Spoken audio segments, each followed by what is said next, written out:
एक गांव में कपाड़िया और सविता करके पति पत्नी रहते हैं। कपाड़िया बहुत ही कंजूस था।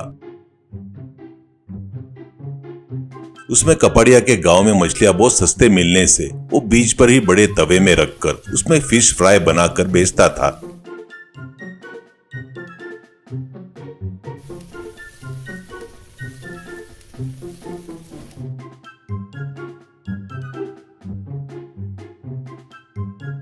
उसको कोई अगर थोड़ा प्याज और नींबू का टुकड़ा मांगता था तो उसको बिल्कुल भी नहीं देता था, पर स्वाद बहुत बढ़िया रहने से उसके मुंह से डरकर बाजू के गाड़ी वाले भी उसको कुछ भी नहीं बोलते थे। ऐसे ही रहते हुए कुछ दिनों बाद उसकी इकलौती लड़की दिव्या की दीपक बोलकर एक लड़के से हम लोग बहुत गरीब है करके बताकर भावबाजी करके कपाड़िया शादी करवाते हैं।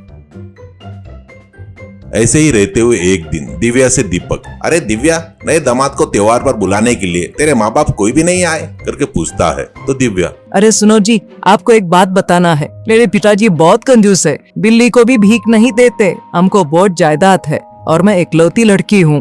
उनको मुझे ही देने के लिए उनके मन में नहीं आया। वो क्या इंसान है मेरे को समझ में नहीं आ रहा है। एक तरह से बताए तो मेरी माँ और मुझको बराबर खाना भी नहीं देते थे करके बताती है। तो दीपक, ये क्या कह रही हो दिव्या, तुम्हारे पिताजी इतने कंजूस है क्या?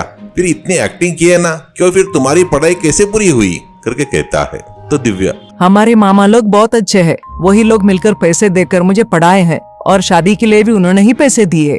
आपको एक बात बताना है, मेरे पिताजी ने दामाद को 1 साल में 1 दिन के लिए आना करके बताया है। इस कंजूसी का क्या करूं, मुझे कुछ समझ में नहीं आ रहा है करके बताती है। दीपक, अच्छा, तो यानी अपने को बढ़िया मामा मिला है, मतलब अभी तुम्हारे घर जाएंगे और अपन भी बीच पर बिगेस्ट तवा मसाला फिश फ्राई को एंजॉय करेंगे, ऐसा कहता है। दिव्या, अरे ये क्या बोल रहे हो? तुमको कितने बार बताए तो भी नहीं सुन रहे हो। प्लीज जी, मैं बताए तो सुनो। मेरे पिताजी के हाथों से आपका अपमान करवाना मुझे पसंद नहीं है करके कहती है। दीपक, देख, तू अब कुछ भी बताए तो मैं नहीं सुनूंगा। अपन जा रहे हैं, तुम्हारे पिताजी से मैं खेलने जा रहा हूँ, समझ में आया ना, ऐसा कहता है। इससे दिव्या और दीपक गांव जाते हैं। ससुराल में उनको देखकर सविता बहुत ही खुश होती है, पर उनको देखकर दिव्या के पिताजी कपाड़िया, अरे अरे ये क्या, बगैर बताए आ गए? मैं अभी तो गांव जाने के बारे में सोच रहा था ना। अरे अरे, बड़ी समस्या हो गई ना करके कहता है। दीपक, कोई बात नहीं ससुर जी, आपको जितने दिन जाना है गाँव आप जाकर आओ, तब तक हम लोग, मैं और सासू माँ बढ़िया रहेंगे, पसंद का वो बनाकर खाएंगे, ऐसा कहता है। कपाड़िया मन में सोचता है, अरे बाप रे, अपनों को ही टोपी पहना रहा है। घर में रहकर क्या तो अपना उपमा चावल रागी का अम्बली बनाकर शाम तक जमाई को वापिस भेजना होगा करके सोचता है। इतने में दिव्या और दीपक अंदर आते हैं। उसके बाद कपाड़िया से पत्नी, देखिए जमाई बाबू जितने दिन रहना चाहते हैं उनको रहने दो, और इस बीच में फालतू के काम किए तो रात को तुम्हारे खाने में चूहे की मारने वाली दवाई मिला दूंगी, ध्यान में रख लो करके वार्निंग देकर गुस्से से चली गई। उसके बाद सविता दिव्या और दीपक को रोज बढ़िया पकाकर खिला रही थी। ऊपर से दीपक शाम के समय में मसाला तवा फिश फ्राई के पास जाकर वहां पर उस गांव में रहने वाले अपने दोस्तों को बुलवाकर वहां पर फुल खाते रहता है। उतना ही नहीं, कपड़िया के बाजू में खड़े होकर कस्टमर दिए सो कैश को भी वो लेकर जेब में डाल रहा था।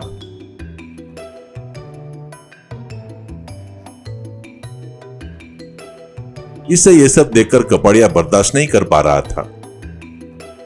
ऐसे कुछ दिन बीतने के बाद एक दिन अपने दोस्त एक और कंजूस बद्री के पास जाता है कपाड़िया,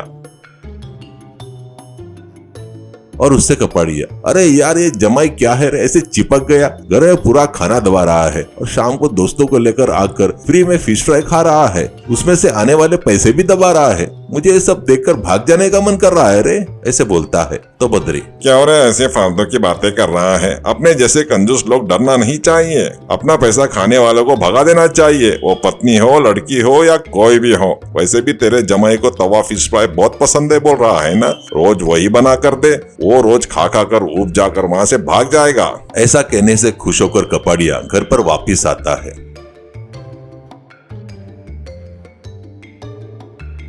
और वापिस आकर जमाई से कपाड़िया, अरे जमाई बाबू, तुम्हारी पसंद का क्या है मुझे पता चल गया जमाई बाबू, ऐसे ही एक शर्त लगाएंगे क्या? तवा फिश फ्राई बोले तो तुमको बहुत पसंद है ना, कितने दिन बेच सकते हो करके कहता है। दीपक, क्या? कितने दिन? बोले तो कितने भी दिन बेच सकता हूँ, पर क्यों ससुर जी, फोकस मेरे ऊपर आ गया आपका, करके कहता है कपड़िया। अरे कुछ नहीं जमाई बाबू, मेरे दोस्त को बताया कि तुमको तवा फिश फ्राई बोले तो बहुत पसंद है करके बताया, तो उसने बोला कि ये बराबर 2 दिन तक खाए तो उब जाएंगे तुम्हारे जवाई बाबू, ज्यादा दिन तक नहीं खा सकते, ऐसा बोलते रहता है। तो दीपक, अरे आप टेंशन क्यों ले रहे हो ससुर जी, रोज तवा फिश फ्राई बनाकर भेजो, मैं उनको देख लूंगा, करके बोलता है। उसके दूसरे दिन कपाड़िया शाम को बीच पर तवा फिश फ्राई बनाकर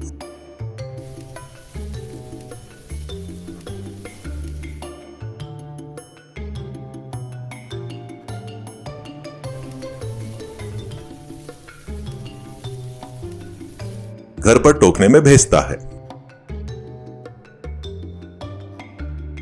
वो देखकर दीपक से दिव्या, देखे ना मेरे पिताजी का अति दिमाग, तुमको ऐसे रोज तवा फिश फ्राई बोले तो पसंद है करके वो जानबूझकर भेज रहे हैं। क्या है क्या ये इंसान, कुछ भी समझ में नहीं आ रहा है, करके कहती है। दीपक, अरे मुझे पता नहीं है क्या, इसलिए मैं अपने दिमाग से तुम्हारे पिताजी सेल करते क्या बोले तो मैं करता करके बोला, घबरा मत, अभी वो ले जाकर बेच कर आता हूँ, कहकर वो टोकना लेकर बीच के पास आता है। वहीं पर थोड़ी दूर पर तवा फिश फ्राई को कम रेट में लोगों को बेचना शुरू करता है।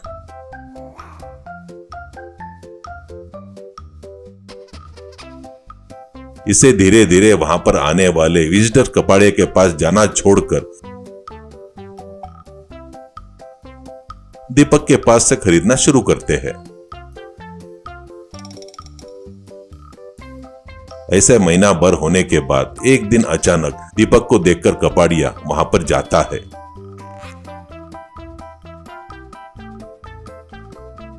और अच्छे से देखे तो दीपक ससुर जी भेजे सो तवा फिश फ्राई को बेचते हुए देखकर कपाड़िया, अरे क्या जमाई बाबू, तुम खाते करके बोलकर मेरा तवा फिश फ्राई ऐसा कंपटीशन करके मेरे ही फिश फ्राई बेच रहे हो क्या, ये तो अन्याय है जमाई बाबू, करके कहता है। दीपक, देखो ससुर जी, कोई भी शर्त हो, अपन किससे लगा रहे हैं, किससे बात कर रहे हैं, पता करके लगाना, मैं ही तोपू करके नहीं सोचना कभी। तुमने ही बोला था ना सेल करते क्या करके, तो मैंने क्या बोला, सेल करता करके बोला, खाता नहीं करके नहीं बोला ना। तो तुम्हारे फिश फ्राई के जरिए मैं 30,000 रुपए कमाया। त्योहार पर जमाई बाबू को कपड़े के लिए ठीक है ना, तुम्हारी लड़की को सोना होना देना पड़ेगा ससुर जी, है कि नहीं? तुम्हारे बारे में मुझे सब पता चल गया, लो फिर भी इतनी दौलत रहकर भी कुछ भी नहीं है करके बेशरम बनकर भावबाजी करते क्या? बाजू में लड़की है, उसको कितना दुख होगा। छी, मेरा दिमाग घूम गया ना, तुम्हारे ऊपर सासू माँ के जरिए पुलिस केस करवा दूंगा, तब तुमको जेल में फ्री का खाना और हम लोग तुम्हारी दौलत से एंजॉय करेंगे, क्या बोलते हो, करके कहता है। तो कपाड़िया,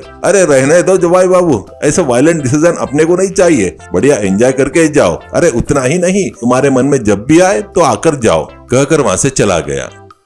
कपाड़िया बदल गया देखकर दिव्या और सविता बहुत खुश होते हैं।